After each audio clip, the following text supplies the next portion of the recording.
Hello, everyone. Another book club with Women on the Move book club. And today is Thursday, November the 13th. The year is 2025. We'll start with introductions. And after everyone introduces themselves, we'll turn it over to tonight's host. I'm Cindy. I'm Harriet. I'm Harriet. I'm Linda. I'm Melody. I'm Vivian. I'm Sadie. And the one you couldn't hear at the beginning is actually the host of tonight's meeting. So we'll just turn it over to Angie and she'll give you the title of the book, the author, and she's hosting. So the ball is in your court, Angie. Okay, thank you. So this month we read All the Pretty Horses by Cormac McCarthy. This is a novel written in 1992. It was the first of the Border trilogy, and I haven't read the other two books that came after it.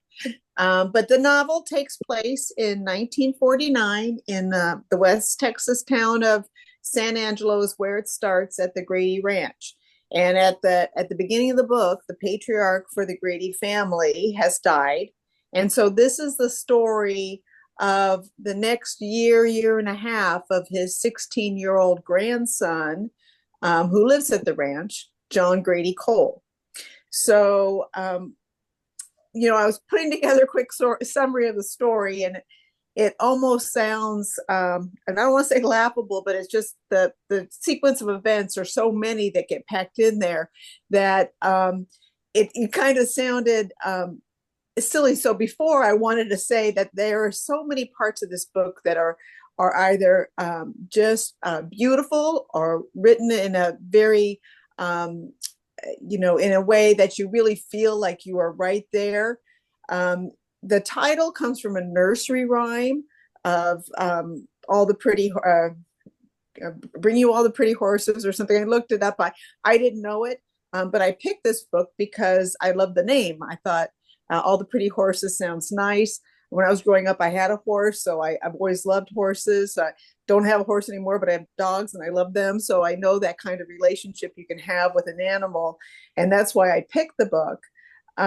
But the book has some, like I said, some beautiful passages about nature, about friendship, about kindness.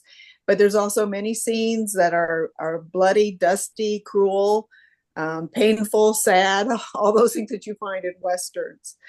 So the quick summary of this book is that John Grady and his 17-year-old friend, Lacey Rollins, decide that they are going, before they've graduated from high school, they are going to ride their horses into Mexico and live the cowboy life, go work somewhere. And there are a variety of people they meet along the way who impact their lives in a variety of different ways. They include a short relationship with a 13-year-old runaway, whose name is Jimmy Blevins. And he's afraid of lightning. And because of that, that leads to him losing his horse, his clothes, his gun. And all those things come back to haunt them throughout the story. Because it does involve a killing of a man and a prison time. So they part ways with Jimmy after he steals back his horse, and they travel and they come upon a ranch, the Hacienda de Nuestra Senora Purísima Concepcion, and that's where John Grady and Rollins work as ranch hands. And he also falls in love with the owner's daughter, so you get a love story in there too. And John Grady proves to be quite gifted in working with horses, and they go out into the mountains, and they round up wild horses. And John Grady and Rollins break them, and are enjoying their time at the ranch when they get arrested as accomplices to Jimmy Blevins, and they end up in prison. Eventually, the Alejandra's great aunt does get them out and has them released, but she doesn't want them to come back. But the romantic in John Grady has to go back because he wants to see Alejandra again. But then she chooses her life over time with him, with staying with him. And eventually, John Grady leaves Mexico and then tries to reconcile that last part of his life, that last year and a half, trying to figure out what it means. So that's kind of, in a nutshell, what happens in the story. And so, first off, there's many characters in the story, and I mean, some of them really evoke within you a lot of feelings. So first off, does anybody just want to talk about one of the characters, give any kind of insight into one of the characters, whether they liked them or didn't? I do. Well, it's hard for me to say one character though. I really had a lot of compassion for John because of the things that he went through and his determination. I felt like he was really gifted with the horses. I called him a horse whisperer.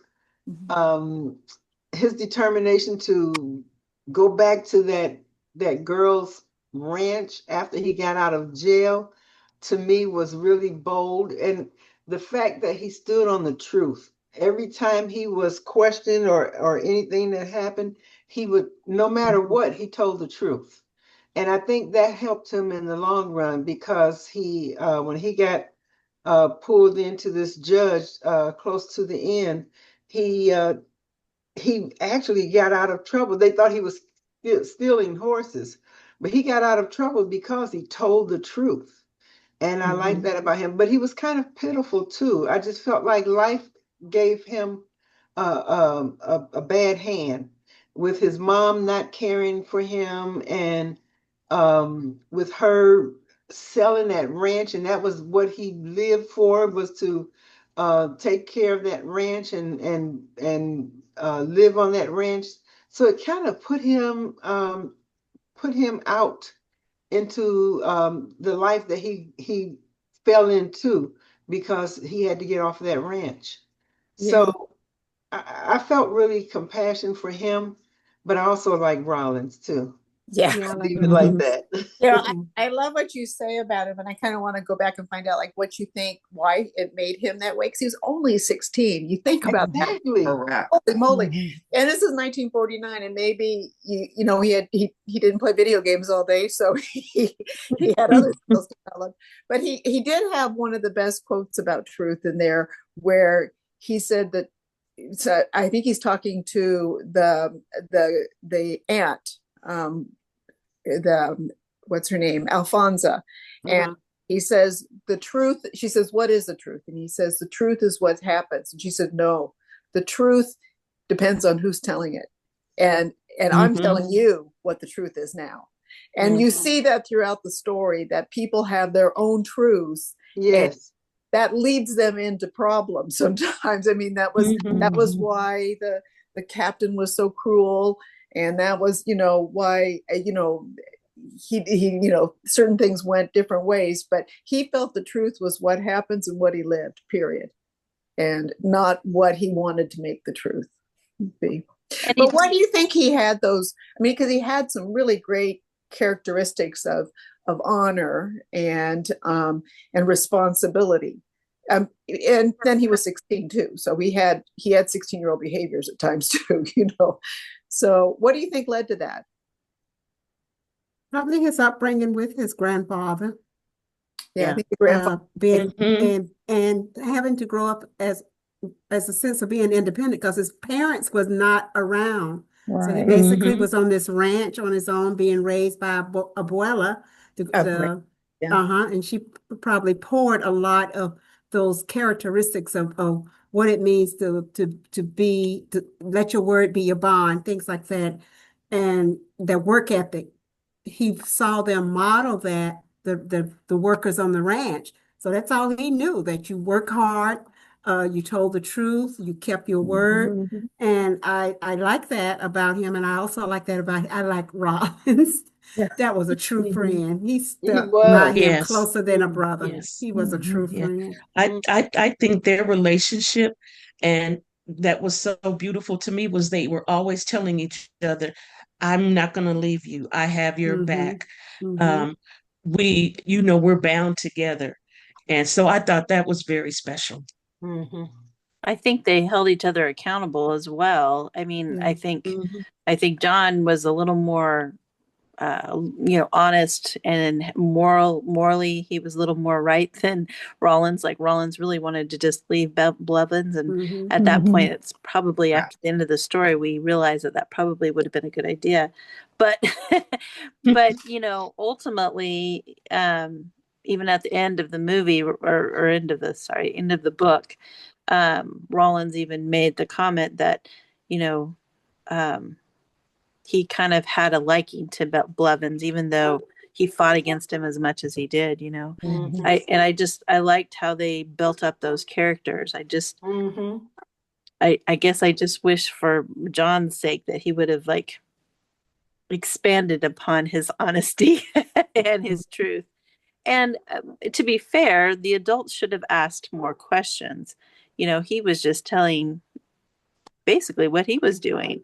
But had they just asked a few more leading questions, then he might have understood what they were trying to ask of him. Mhm. Yeah. Yeah.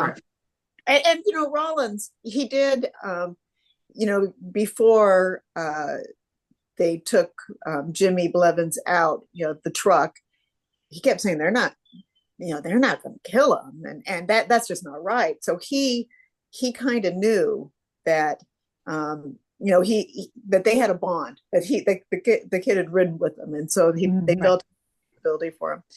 Rollins always seemed to me to be a true 17-year-old. He kind of had, he was still growing up. He was blustery, but he wasn't. He still had a heart, Um, and he's the one character that I think of it reading, if I was to read the next one, I would hope that he's in it, because I'd like to see him come along. Yes. Yeah.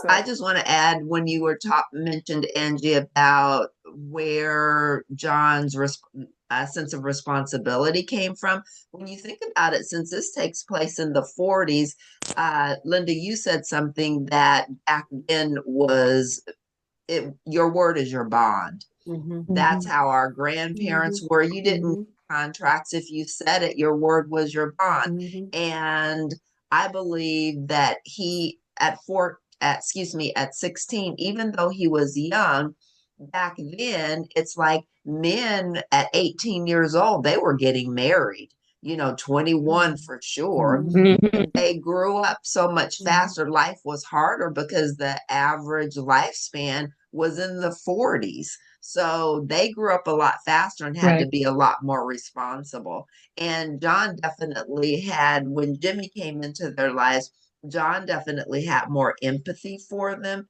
whereas Rollins, he did, but he just had that hard exterior. He was keeping his away, but they both grew to care about him, because here's a kid, I think they probably related. It's like he's out on his own. He's acting all tough like he's only Right. 13 years old, but he's just a baby. And they Mhm. all were from our vantage points, but what do you think Jimmy's story really was? That's what I was thinking I about. know. We never found out, and maybe his story will come out in the Next next books. book. Yeah, well, But- I mean, he knew that his father died in the war, and there right. was a stepfather involved, and the stepfather beat him, Mm-hmm. and Mhm. he had run away before. And Mhm. I noticed in reading the book, like John Grady, his horse was named Redbow, and Rollins' horse was named Junior, but Jimmy never called his horse by name. He just says, Right. my horse. Mhm. And when they asked him where they got the gun, at the Gittin place. I don't know what the Gittin place is, but I wondered if they might have belonged to his stepfather, and leaving, he felt like these are mine because you owe me. Or he felt that somewhere with somebody, because he was not going to let those things go. And Right. if they were gone, he was going to get them back, because that was all he had. Mm-hmm. And then it could have been his real father's gun. It could have been. Right. That's Mhm. why he Right. was so attached to it, why it meant so much. Right. Mhm. Yeah, I wondered if there was a tie with the horse and the pistol to his home. Yeah. Felt like these are mine, and I am not going, and nobody's going to take them from me. It's all I have. Right, exactly. You That's know, all he had. yeah, Yeah, and like the gun could have been a symbol for him that that was his protection, his power to prove I'm a man. This was a pretty good Mhm. shot, apparently.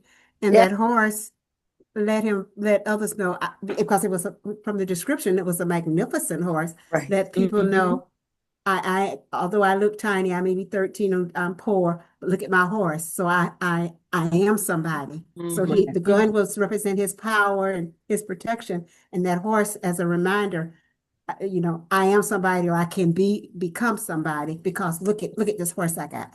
Right. So Yeah.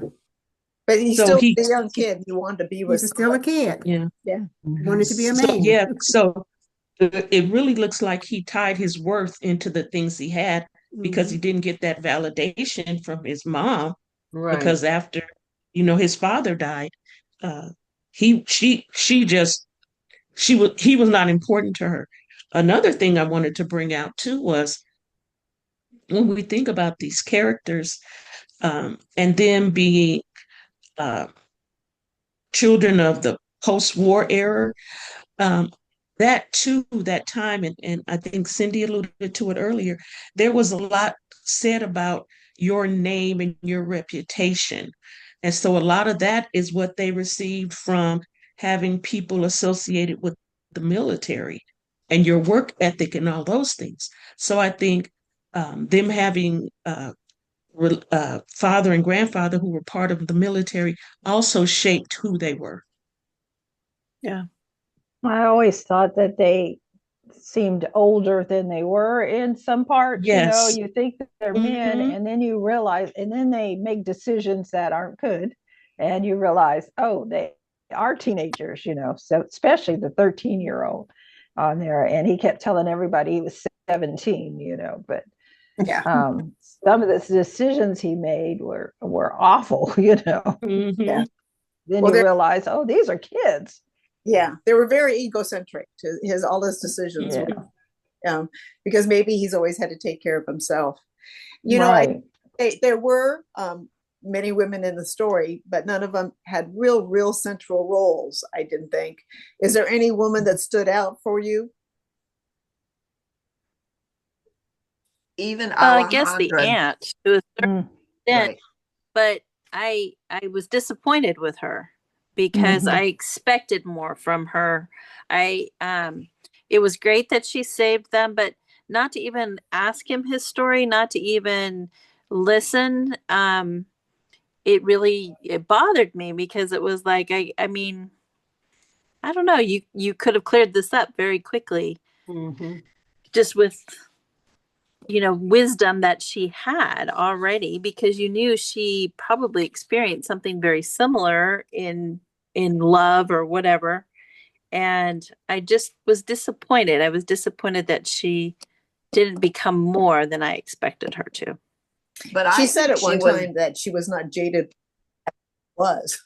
hmm and I Go ahead. think Sorry. that she was the way she didn't want her niece to be with John. I think she thought he's below them. So Mm. she got them out of prison because of Alejandra's love and care for John, but you can't see her anymore, because I think she thought, he's Yeah. beneath you. Yeah.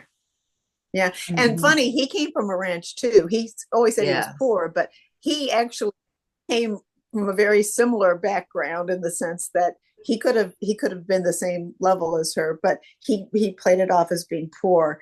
I did look up, part of Duena Alfonso's story was that, the love of Gustavo and his brother Francisco, and they are real characters. I mean, they are real people, and they died the way she said they died, and Mhm. that was interesting to me that's all true. Mhm. Um, and it just seemed like the women who were the cooks, or the help at both of the ranches were the ones who had the most compassion and would be nice to them, Mhm. Mhm. and showed them the most.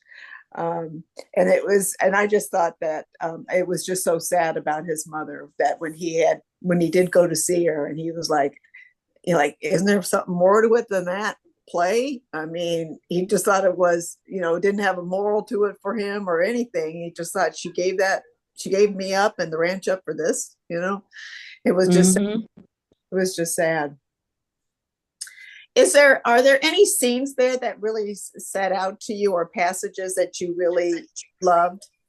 I know that there were two that I just read several times because I thought they were so sweet and so nice, because there were a couple times in there, like especially after he had gotten out of jail, or out of prison, and at one point he's in the back of a truck with some farm workers, and he's saying, I'm going to go see my girlfriend. And they're all like, oh, all right. And they smile at him. And he says something like that smile. I mean, that kind of smile, that kind of friendship just meant so much to him.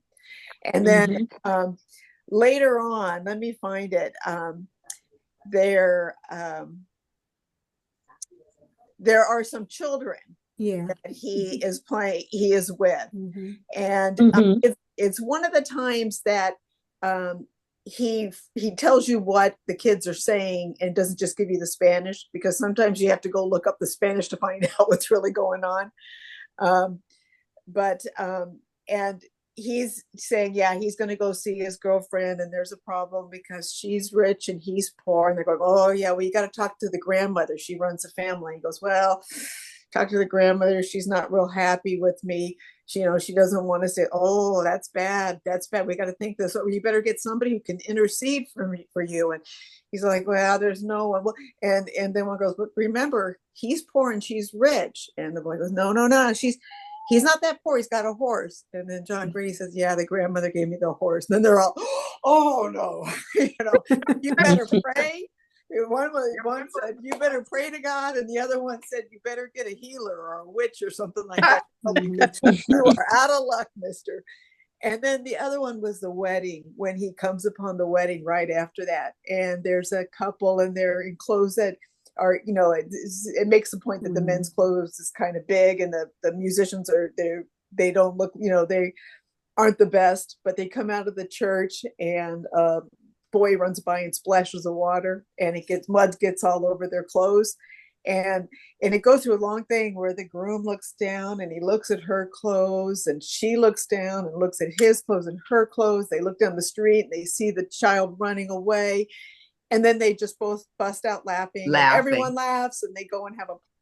And it was so sweet, because it was, all those things were just little nice things that happen in life. And if you're looking for them, you see them, and they do kind of change your perspective. And those were things that John Grady was looking at, and kind of building his hope, I guess, that things were going to be better, and seeing the nice things in life.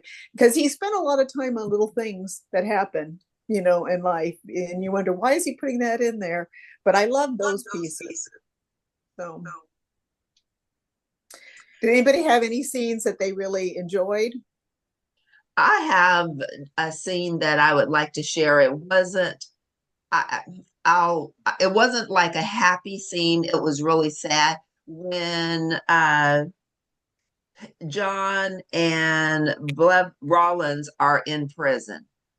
That was so sad. They endured so much cruelty, and it's like, I mean, they're not even guilty of anything, but I love their perseverance. And as you ladies alluded earlier, they had each other's backs, because it's like, because of that, I think that's how they survived, because John was severely beaten. And then at some part, and during part of their imprisonment, they were separated. They didn't even see each other. They didn't even know what was going on with the other one. So I thought, wow, they were both so strong, so brave. They persevered. So I just thought that was so touching, because, here are young kids, and I'm sure the majority of the people in this prison are older than they are. And then the fact that at the end, towards the end of the book, when they get out of prison and then they separate because Rollins is going to go home, he's like, "Ooh, I had enough of this." But then John, he grew up. yes, John's going to go back, and it's like, oh my gosh, are you kidding? But it's Exactly. like at this point, it's like he's so badly injured, death could be knocking at his door any minute, but he still had to do the right thing. He still had to go back and get those horses, Yeah. and Yep. retrieve what he thought was right. And I thought, oh my goodness. And he just wanted to see Alejandro one more time. And what they risked seeing each other one more time, I was like, whoa. But I just loved his perseverance and his grit. Yes. And speaking of his grit, the most memorable scene in the book was after he was shot in the leg trying to get the horses, retrieve the horses, and how he treated himself with the gun. He put it in the fire, and Yeah. so where did he learn that? He's only 16, but he knew how to do that. But Mhm. then, here he was. He just had a shootout. He just got the horses back. He kidnapped the captain. And the captain had a dislocated shoulder. He turns, what does he do? His good heart, his humanity, he turns around and set the captain's shoulder. Older. So it's like someone said earlier, he just had a good heart and compassion for others. Whereas, Bevins was, maybe we shouldn't do that. And no, Rollins would say we shouldn't do that, and Bevins would just get him into trouble. Bevins would have probably just shot the captain Yeah. the moment he got on the property. Right. So that impressed me that all that captain had put them through, the beatings in the prison, the bribery, the execution of Jimmy, he still took time to put his To help shoulder him. back in place. Yes. I thought he had an interesting relationship with that captain. I think the one reason why he went back there to get his horses, but he also wanted to tell him, you didn't have to do that. You did not have to do that. You could have walked him back. He said, you could have just brought him back. You could have just brought him back to the truck and you didn't have to kill him. And then the captain tells that story that is pathetic because it's not, I mean, it's just a story about how he's got to prove that he's in power, whether it was when he was a kid with the lady or now. He just has to prove that he's in power. And I thought it was kind of so when they come upon the hombres de la paz, the men of the country. Men of the country. Yeah.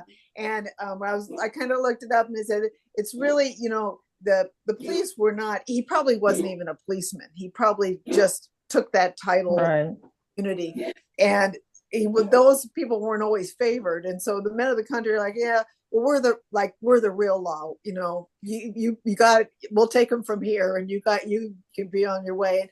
And who knows what they did with him, but he left him in good position. I mean, at least the captain wasn't dead and wasn't hurting or anything when John him.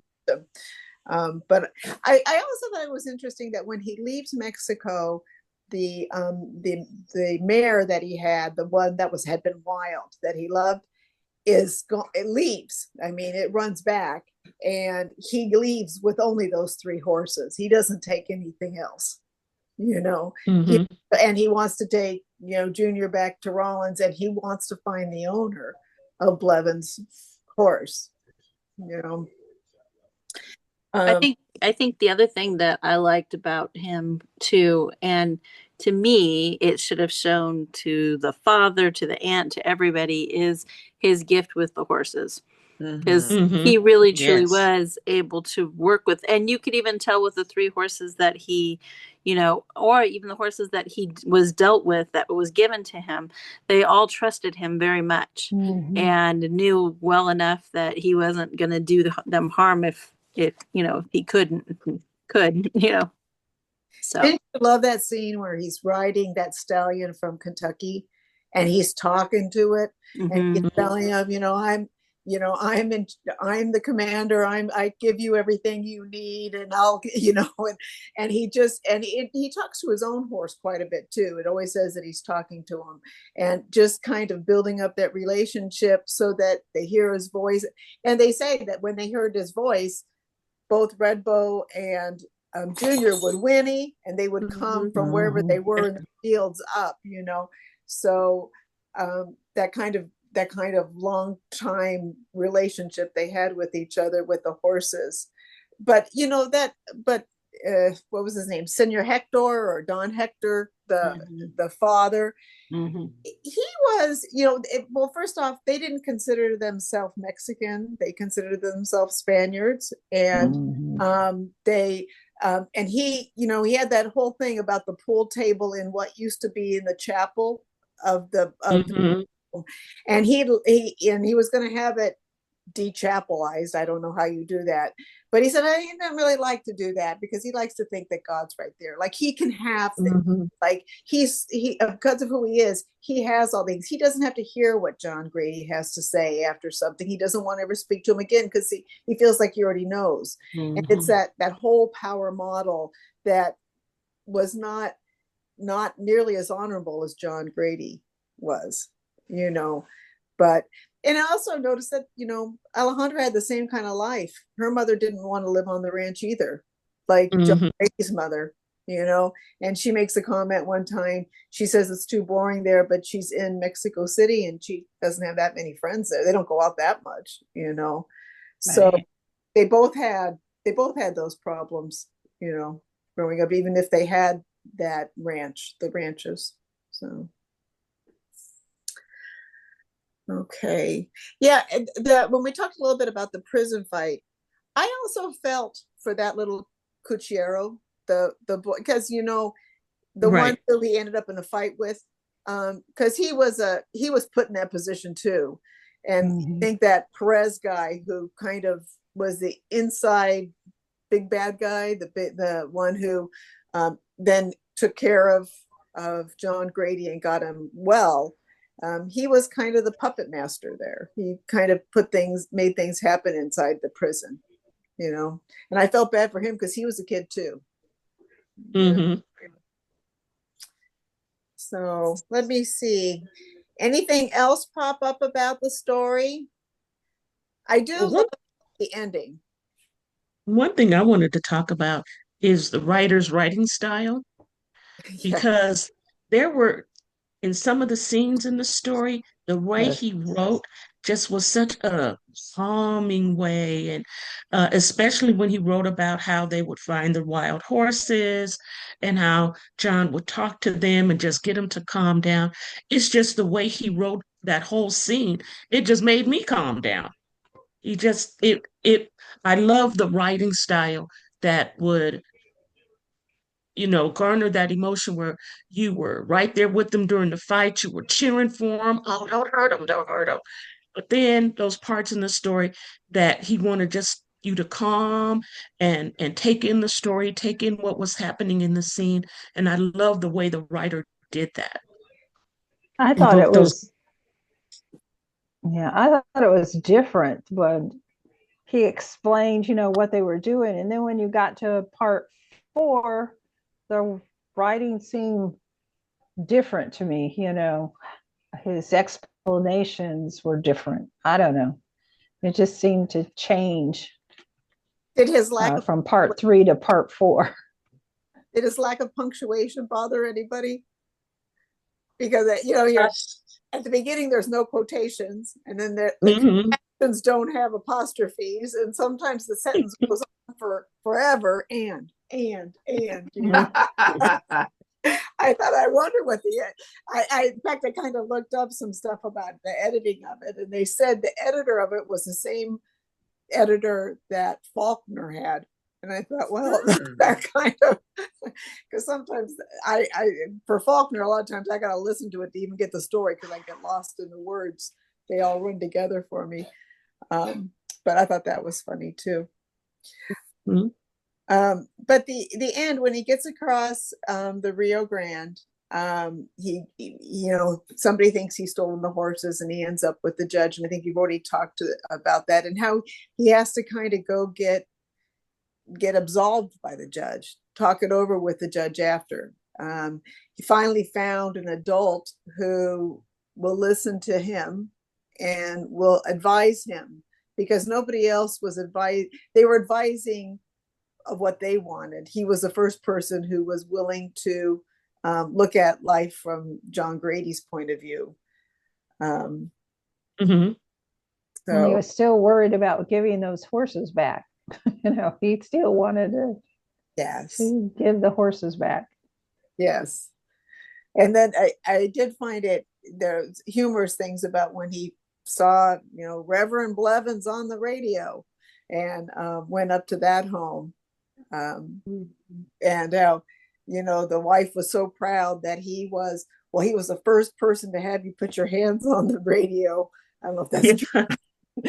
But also that there's a little Jimmy Blemons, in China, and there's one here and one there. People loved him so much. And it didn't answer any of John Grady's questions, but it was a nice little part to it, I thought.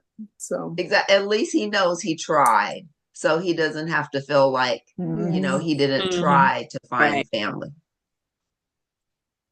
Right. yeah. And there was no connection, that he could figure. Correct. Yeah. Right. Yeah, I thought though the end was it was sad when he's at Abuela's funeral, and he really is moved by it, the fact that she's died, and that was his last connection to Mhm. Right. and when he goes to Rollins to give him his horse, and Lacey's trying to talk him into staying, he says, yeah, this is still a good country. And he says, yeah, I know it is, but it's not my country. Because he's still at ends. He still hasn't figured it all out, which is unfortunate, but that's why it's a trilogy, right? Maybe if he has another way of I thought it was interesting how the story starts off with the death of the grandfather, and then it ended with the death of Abuela. So, what do you think the significance of that was? A beginning and an ending, I think. I mean, I don't know. Those were the two parents, really, the two Mm. people who really raised him. I mean, he loved his father, but it seemed like he was quite damaged by the war. So, I thought it was a way that they kind of closed off his life. There was no tie left there in San Angelo. And obviously his mom didn't care where he was. Right. She'd already Yeah. I felt sorry for him, because at the end he just wanders off. He's just, still roaming the plains, Exactly. Because he's lost. He's Yeah. trying to find himself.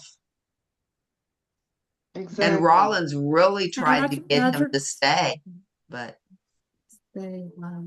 Mm-mm. And I tried to stick up for the mom. I said, well, maybe she sold the ranch because she knew how hard that life on the ranch was, and she didn't like it when she was growing up on the ranch, and she didn't want him to have to do that. So she knew if she took that ranch away from him, he would pursue something else, not knowing she didn't understand her son, his loyalty, what was in him. He correct. wasn't going to let it go that easy. So Correct. It was in his I tried to blood. She It was in sold his that ranch blood. because she wanted that money. Right. She was selfish. She was Mhm. selfish. She only thought about her.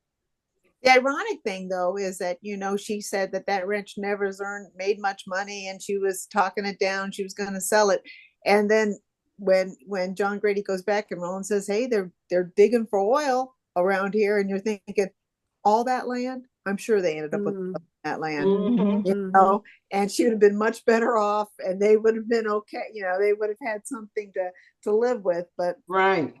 they sold it, and now he had, he went off being a cowboy. And I like I said, I grew up, I had a horse, and it was pretty rural where I grew up, and we would take long trail rides, and sometimes they would do overnight trail rides. I never did those, but I know that my friends did. And so that it wasn't, it's all gone now, can't do it anymore.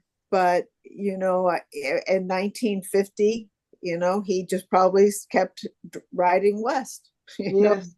until he could find something to do, which is sad. But also, I mean, he had a code, so that helped him live, by Yeah, that's so true. Mhm. Another curious thing, why nobody was looking for them? No posters Nobody out. cared. Nobody. Nobody cared. No. Well, I think they probably, I mean, maybe Roland's family was looking for him. You don't really know, but I mean, gosh, how would you find him in 1949 Mexico I know. across all that desert and plains and all that stuff, yeah, they were pretty far from home. I don't know if I have any other notes here that we didn't already talk a little bit about.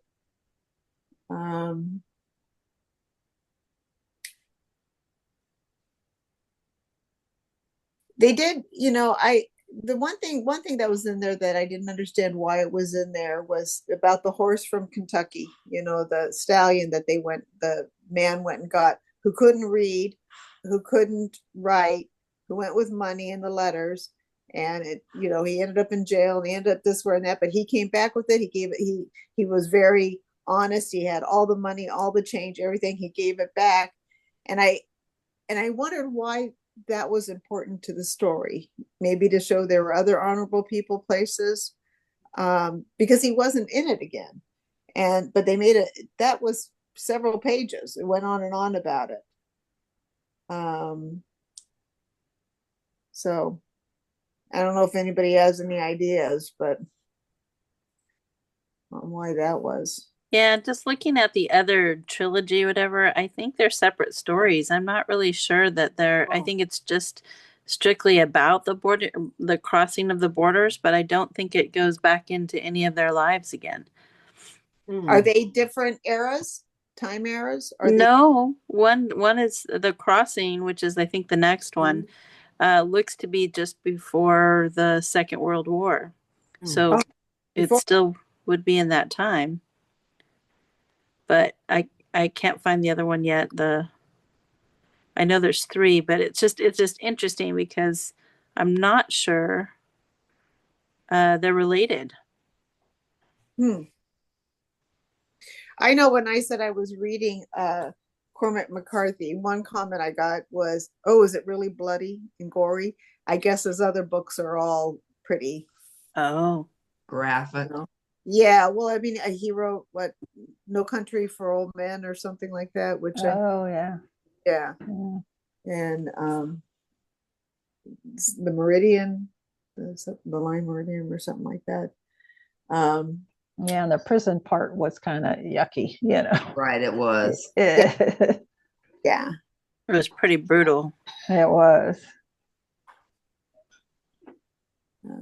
Well, I think that's what I have. Well, thank you. Exactly. Thank you, Angie. We enjoyed all the pretty horses. Does anyone else have a last comment they want to make before we conclude this month's book club? Just if you wanted to see what eventually happened to John Grady, you have to go read I think it's the third one, The Crossing. That's where he reappears. Oh, yeah, I do see that. It does look like it. Okay. Hope he grows up. He's older. It looks like it brings the two of them together, so maybe they're somehow related. Well, but any other characters? Because I don't want him to get back with Alejandra. No. I think she's going to be like his She's mother. gone. Yeah. Yeah. I don't think that would be good. When you say that they brought them both together, you mean the books? The book. So The Crossing was about a Billy and another same age, but it looks like it looks like they come together in that third group book. So I'm not sure how they're related initially, but anyways. Oh, that's awesome. Yeah. Well, Angie, thank you for recommending All the Pretty Horses. And I thought that it was interesting when you shared how you chose the title. You just like the name.